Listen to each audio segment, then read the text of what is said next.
Hello friends, this is Tanya. So welcome back to my channel Tanya talks and reaction.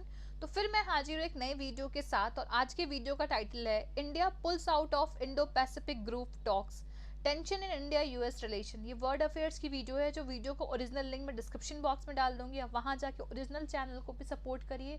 और friends, अगर आपको मेरी videos भी अच्छी लगती है तो प्लीज़ प्लीज़ प्लीज़ मेरे वीडियो को लाइक करिए, चैनल को सब्सक्राइब करिए और शेयर करिए अपने फ्रेंड्स और फैमिली के साथ। तो चलिए इस कंप्लीट वीडियो को देखने के बाद बातें करेंगे। So let's start watching the video. Now recently India ने एक बहुत ही इंपॉर्टेंट इंडो पैसिफिक ग्रुप से पुल आउट कर लिया है। यहाँ पर आप देख पाओगे, इस पर आर्टिकल आपको मिलेगा, India pools out of trade talks with US led Indo Pacific group. Now ये जो डेवलपमेंट है, ऑब्वियसली बात है, यूएस में बहुत डिस्कस की जा रही है। यूएस में जियोपॉलिटिकल थिंकर्स ये कह रहे हैं कि देखिए, इंडिया को हम एक रिलायबल पार्टनर कैसे मान सकते हैं। इन्होंने रशिया के इशू को लेकर हमारा साथ नहीं दिया। अब यहाँ पे ये इंडो पैसिफिक के जो ग्रुप्स हैं उनकी बातचीत से भी ये पुल आउट कर रहे हैं। इंडियन पर्सपेक्टिव से आप अगर देखें तो ये जो टाइमिंग है इंडिया के निर्णय की, बहुत ही इंटरेस्टिंग है, क्योंकि रिसेंटली इंडिया ने बहुत ही स्ट्रॉन्ग शब्दों में प्रोटेस्ट किया है यूएसए को कि आप लोग पाकिस्तान के F-16 फाइटर जेट का जो पैकेज है ये अप्रूव क्यों कर रहे हो। कई सालों से तुमने पाकिस्तान के F-16 में कोई हेल्प नहीं करी, अचानक से उनकी हेल्प क्यों की जा रही है। तो डेफिनेटली मैं ये तो नहीं कहूँगा कि इंडिया यूएस के रिलेशंस टूट गए, जो भी मेहनत करी थी सब बर्बाद हो गई, नहीं, मगर अभी के लिए कई इश्यूज खड़े हो गए हैं दोनों कंट्रीज़ के बीच में।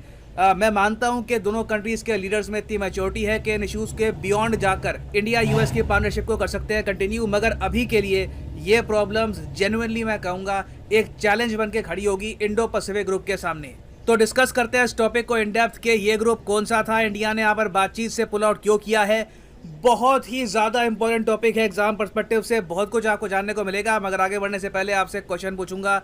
रिसेंटली इस टॉपिक पर मैंने वीडियो भी बनाई थी। आपको सिंपली यहाँ पर यह बताना है कि यूनाइटेड नेशंस के human development index, latest index में इंडिया की रैंक क्या है। ये है यहाँ पे आपकी ऑप्शन 100, 160, 129 या फिर 132। कमेंट सेक्शन में करिए उत्तर, सही आंसर मैं आपको दूंगा वीडियो के अंत में। नाउ फर्स्ट ऑफ ऑल हम यहाँ पर बात करते हैं कि किस ग्रुप से इंडिया ने खुद को कुछ समय के लिए पुल आउट किया है। हम यहाँ पर बात कर रहे हैं IPEF के बारे में। IPEF में आपको मिलेंगे टोटल 14 कंट्रीज। और अब यहाँ पे आप कहोगे वेट, इंडिया ने कुछ महीने पहले RCEP से भी पुल आउट कर लिया था। RCEP की फुल फॉर्म है रीजनल कॉम्प्रिहेंसिव इकोनॉमिक पार्टनरशिप। वो एक फ्री ट्रेड एग्रीमेंट था जिसको चाइना ने प्रमोट किया था, वहाँ पे यूएस था नहीं, इंडिया ने उससे भी खुद को पुल आउट कर दिया था।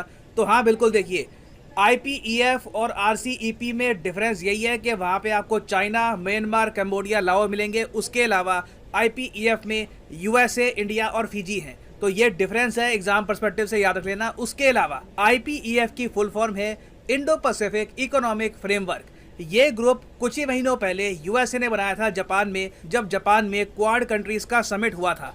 इस समिट के बारे में मैंने उस वक्त एक वीडियो भी बनाई थी कि India has joined new trade block IPEF। और आप अगर इस वीडियो को जाकर देखोगे, करीब आई थिंक कब आई थी ये वीडियो, मई महीने में वीडियो आई थी। आप सर्च करोगे अगर IPEF वर्ल्ड अफेयर्स, तो आपको आराम से वीडियो मिल जाएगी। और यहाँ पे मैंने कैटेगोरिकली IPEF की आलोचना करी थी। मैंने कहा था कि बेकार ग्रुप है, ये कुछ ज़्यादा आगे ग्रुप चल नहीं पाएगा, क्योंकि इस ग्रुप में ना यूएस अपनी मार्केट का एक्सेस दे रहा है, यूएस कुछ अपनी तरफ से कंट्रीब्यूट कर नहीं रहा। बहुत ही खोखला सा ग्रुप है और आप देखोगे इन द फ्यूचर ये ग्रुप ज़्यादा स्ट्रांग बन भी नहीं पाएगा। नाउ ऑफ कोर्स यहाँ पर मैं ये नहीं कह रहा कि मैं नॉस्ट्राडामस हूँ, मगर डेफिनेटली आप अगर जियो पॉलिटिक्स को प्रॉपरली फॉलो करोगे, कंट्री के पैटर्न्स को स्टडी करोगे, तो आप बता सकते हैं कि कौन सा group in the future successful होगा, कौन सा ग्रुप फेल कर सकता है।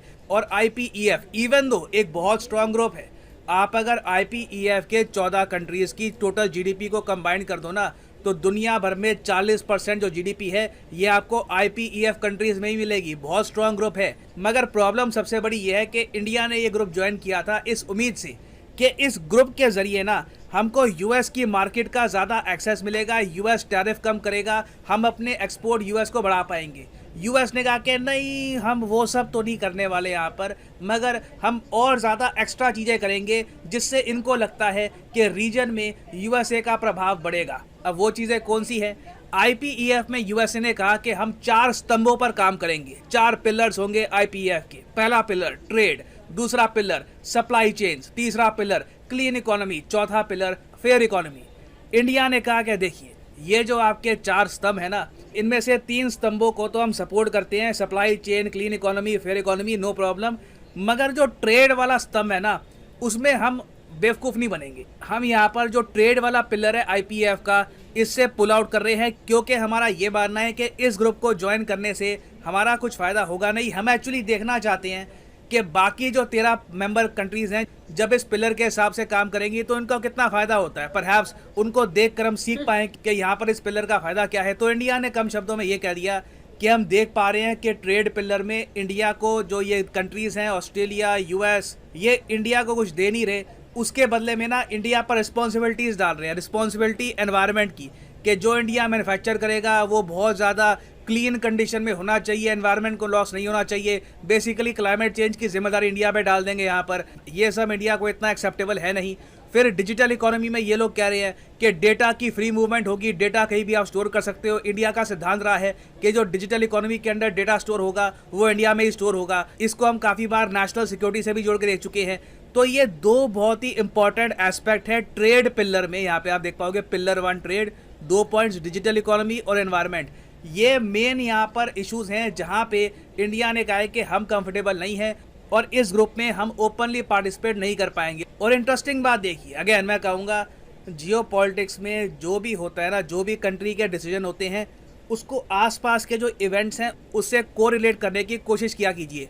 अब फॉर एग्जांपल आपको पता होगा, इंडिया और चाइना ने आपस में समझौता कर लिया है कि सितंबर 12, ये बहुत ही इंपॉर्टेंट डेट होगी, सितंबर 12 से जो डिसएंगेजमेंट है बहुत ही इंपॉर्टेंट लोकेशंस पे ये स्टार्ट हो जाएगी। इंडिया और चाइना के सोल्जर्स पीछे हटना स्टार्ट हो जाएंगे। ये मैं कहूँगा एक बहुत ही ज़्यादा इंपॉर्टेंट डेवलपमेंट है। ऑब्वियसली इससे इंडिया पे जो बहुत सारा प्रेशर था चाइना के एग्रेशन का, ये भी कम होता है। उसके अलावा जैसे मैंने आपको बताया, F-16 फाइटर जेट की जो कंट्रोवर्सी है वो भी रिसेंटली हुई। मैं आपको ये बात गारंटी देके कह सकता हूँ, मेरी समझ ये कह रही है, जयशंकर साहब, हमारा विदेश मंत्रालय, किसी को भी उम्मीद नहीं थी कि यूएस सडनली $450 मिलियन का पैकेज अनाउंस कर देगा पाकिस्तान के लिए। मुझको भी नहीं थी, अचानक से किया यूएस ने ये। इवन मैं देख रहा था वहाँ पर यूएसए में कई जर्नलिस्ट है, वो भी कह रहे थे कि इस वक्त ये करने की क्या आवश्यकता थी। कौन सा पाकिस्तान को इमीडिएटली F-16 में हेल्प चाहिए? उस कंट्री में बाढ़ आ चुकी है, वो कंट्री 10 साल पीछे जा चुका है।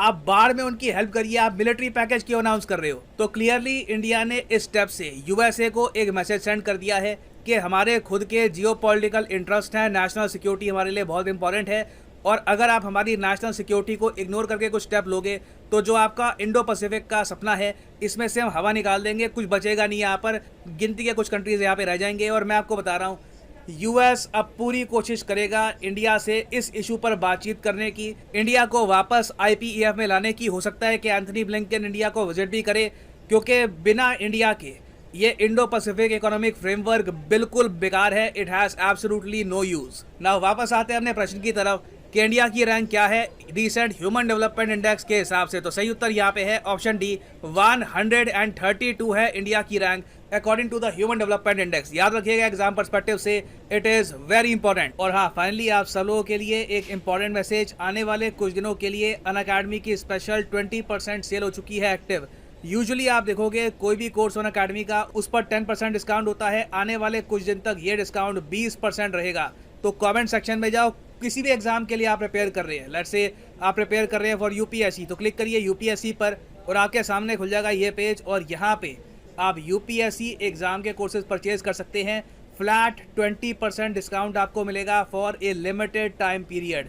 यहाँ पे कोड डालिए PD10 और आप देखोगे प्राइसेस बहुत ज़्यादा गिरना यहाँ पे स्टार्ट हो जाएंगे। So you can save a lot of money, but ये ऑफर सिर्फ लिमिटेड टाइम के लिए है। कुछ समय के बाद वापस 10% डिस्काउंट शुरू हो जाएगा। तो अगर आप कोई कोर्सेज परचेज करना चाहते हैं by Unacademy, now is the right time to do it. So इसी नोट के साथ ये है वीडियो कांत। Thank you for listening and as always God bless you all.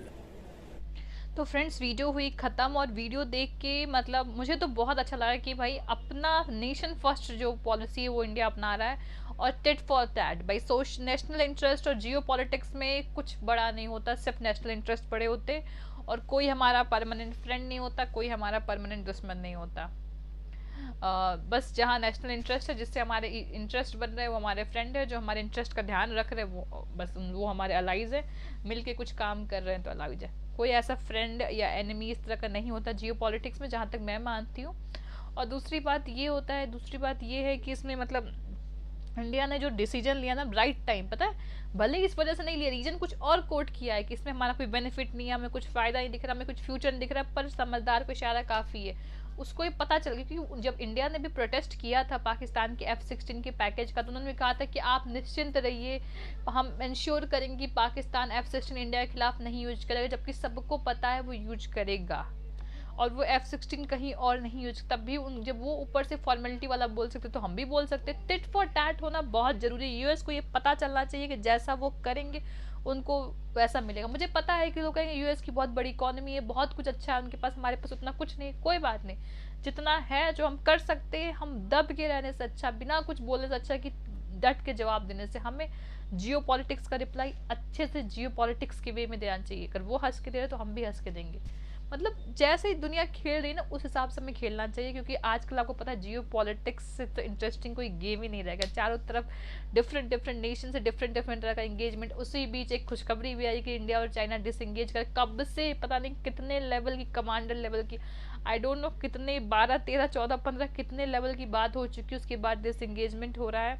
और अगर जरूरी है सितंबर तक डिसएंगेजमेंट नहीं होगा ना, तो फिर लद्दाख में जो कंडीशन आएगा ना अक्टूबर नवंबर में, जो वेदर होगा ना, वो फिर हमारे सैनिकों के लिए बहुत दिक्कत हो जाएगी। तो एक बहुत राइट टाइम पर धीरे सितंबर से हटना स्टार्ट करें तो अक्टूबर तक हट जाए, अक्टूबर 15 वगैरह तक, तो कम से कम सैनिकों को तो आसानी हो जाएगी। तो मुझे लग रहा है राइट डिसीजन है। पर चाइना टिके तो रहे इस बात तब तो वो तो पलट जाते हैं।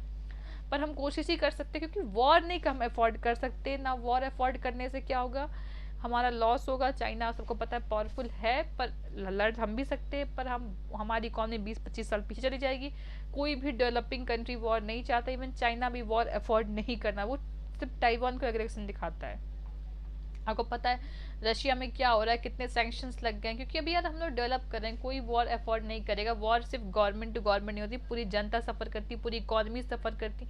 जितना आप प्रोग्रेस किए अगले 10-20 साल में सब पीछे हो जाता है। तो देखते हैं इसी बीच में कि मतलब कहाँ जाता है इंडिया यूएस का रिलेशन, आगे जाके कहाँ जाता है। क्योंकि यूएस जब पाकिस्तान की तरफ जब बेंड हुआ है, इंडिया और यूएस के रिलेशन खराब हुए हैं, इतिहास गवाह है। अब आज का जियो पॉलिटिक्स कैसा है कि पाकिस्तान से भी अगर यूएस अच्छा रिलेशन मैनेज करके इंडिया से, तो ये शायद मुझे नहीं लगता पॉसिबल होगा। आई डोंट थिंक सो, ये बैलेंस हो नहीं पाता है। एक तरफ कहीं आप ज़्यादा झुके रहेंगे, या तो पाकिस्तान की तरफ ज़्यादा झुके रहे या तो इंडिया की तरफ ज़्यादा, ये आप दोनों बैलेंस नहीं हो पाता। ये रशिया भी नहीं कर पाया। देखते हैं आगे क्या होगा। जो भी होगा आपके सामने आएगा। कोई अगर डेवलपमेंट इनसे रिलेटेड आती है तो मैं ज़रूर इस पर वीडियो बनाऊंगी। और अगर आप चाहते हैं कि मैं कोई आपके रिक्वेस्टेड वीडियो पर रिएक्ट करूँ तो प्लीज़ उसका लिंक नीचे कमेंट बॉक्स में दीजिए। तो फ्रेंड्स बस आज के लिए इतना ही, मिलते हैं नेक्स्ट वीडियो में। तब तक के लिए बाय, टेक केयर।